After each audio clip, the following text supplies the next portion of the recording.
Oi YouTube, how you doing? Stick here, very achy stick. Things have been better. Still haven't taken my painkillers tonight, so and it is late night. It's 10:30. Doing some cheeky nighttime drumming. Mrs. has got the headphones on. Hopefully Twig will stay asleep. Following on from the Recorder Man video that I shot, which seems quite popular, and a lot of you guys seem really impressed with what you can achieve with two microphones, I thought I'd follow on from that. And the next progression is 3/4 microphones. Now, I can't remember your name, so I apologise, but somebody contacted me asking about the SE Electronics Z5600a II on the kick drum. So this is the first half of the video, and the second half is moving into what's called the Glyn Johns method, which is using 4 microphones. The first part is called the Decca Tree, which I assume goes back in years to when Decca Records and all that kind of stuff were around. But it's basically the overhead microphone from the Recorder Man is exactly the same position. The over-the-shoulder microphone for the Recorder Man is exactly the same position. But what we've done now, if you watch the other video, if you're just watching this one, haven't seen the other one, we measured those distances with a piece of string to make sure that they were equal distance from the snare drum. So the snare hit both microphones exactly the same time, so we don't have any phase issues with the centre of the kit, the centre focal point. That distance also applies to this front bass drum mic. So it's a little bit more awkward because obviously you've got rack tom in the way, so I'd advise take your rack toms off or whatever and try and measure that distance as accurately as you can to the front or the centre sort of diaphragm in the microphone.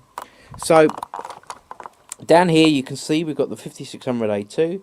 It's slightly off centre on the kick drum, and if you look at the angle from this side you can see it's slightly tilting. The reason being that we want to allow, we don't want to hit the diaphragm smack full on with the force of the air, so slightly a bit of an angle, the air can flow off it, but you're still capturing that frequency and the energy in that frequency.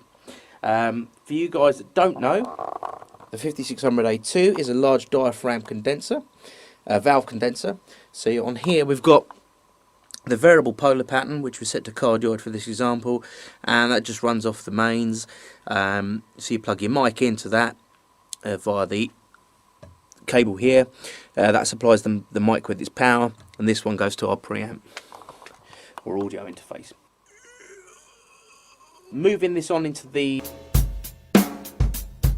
Glyn Johns method, we then introduce the snare drum microphone, which is here. So we've got a basic 57 just on top of the snare.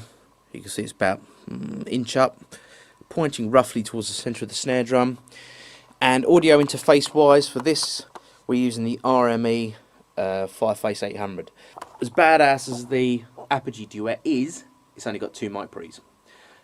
So for you guys out there that are recording guitar, vocals, bass, layering up stuff using things like BFD, you know, fixed bands, BFD, BFD Eco, BFD2, whatever, the Apogee Duet is awesome. If you're looking to record more sources at once, i.e. like these 4 microphones, you're going to need a bigger interface. The Fireface 800 is awesome. You can also expand it over ADAT for another 2 mic pre's, so you can have, if you, for example, if you went for the Octamic 2, which I use in the main room, you could ADAT them in and have up to potentially 20 mic pre's running off the one Fireface 800 stroke Firewire interface. So it's really cool bit of kit, nice sounding preamps, very clean again, transparent. You got all your bits and pieces that you need on there, and their drivers are solid, so great bit of kit. Really like RME stuff. Any comments, any questions as usual, drop us a line below, and yeah, hope you like what you hear.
There you go. Short and sweet.